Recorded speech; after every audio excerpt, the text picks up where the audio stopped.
ఎం Vaikuntham zonal member.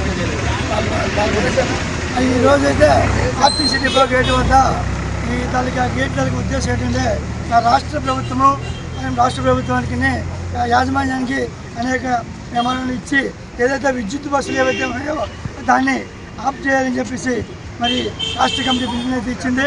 అదేవిధంగా ఈరోజు రేపు కూడా ఈ ధర్నా కార్యక్రమం చేయమని పిలుపునిచ్చారు.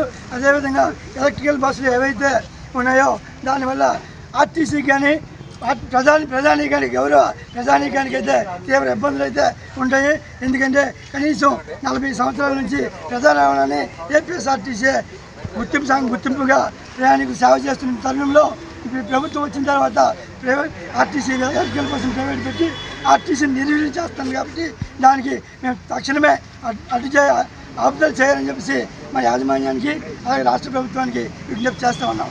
అదేవిధంగా మరి ఏదైతే మాకు రావాల్సిన డిఎల్ కానీ ఐఆర్ కానీ పిఆర్సీ కానీ ప్రకటించిన లీవ్ ఎన్కేస్మెంట్ కూడా ఏవి ఎంతవరకు ఆర్థికంగా ఇప్పటికైతే ఏమీ లేవు. మరి గత ప్రభుత్వం అయితే ఆర్టీసీలో విలీనం చేసిన తర్వాత ఈ ఇబ్బందులు పడుతున్న తరుణంలో ఏదైతే ఏపీ ముఖ్యమంత్రి గారు నారా చంద్రబాబు నాయుడు వచ్చిన తర్వాత ప్రభుత్వం వచ్చిన తర్వాత ఆయన శ్రీశక్తి పథకంలో అనేక ఇబ్బందులతో ఆర్టీసీ ఉద్యోగులు పనిచేస్తున్నప్పటికీ ఆయన ఈ మొండి వైఖరిని విన్నారని చెప్పి మేము కోరుకుంటున్నాం.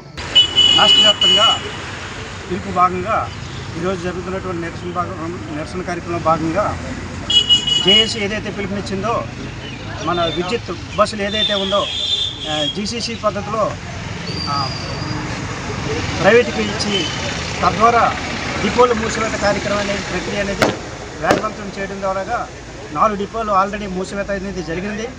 అయితే మిగతా డిపోలు కూడా మూసివేసే ప్రక్రియ వేగవంతం కాకుండా భవిష్యత్తులో మొత్తం టోటల్గా ఆర్టీసీనే మూసివేసే విధంగా రాష్ట్ర ప్రభుత్వం ఏదైతే ఉందో ఒక ప్రణాళిక సిద్ధం చేసుకునే పద్ధతిలో ఉంది. దీని వెంటనే దాన్ని ఉపసంహరించుకొని ఆర్టీసీ ద్వారాగే మొత్తం ప్రైవేటీకరణ కాకుండా ఆర్టీసీ ద్వారాగానే బస్సులు నిర్వహణ, ప్రజలకి మెరుగైన సేవ. నెక్స్ట్ శ్రీశక్తి పథకంలో ఏదైతే ఉందో వెంటనే 4000 బస్సులు తీసుకొని తక్షణమే ఆపరేట్ చేయవలసిందిగా కోరుచున్నాము. తర్వాత ఏంటంటే రిక్రూట్మెంట్ ఏదైతే ఉందో 10,000 మంది రిక్రూట్మెంట్ చేయాలి. 4000 బస్సులు వెంటనే ప్రపోజ్ చేయాలి.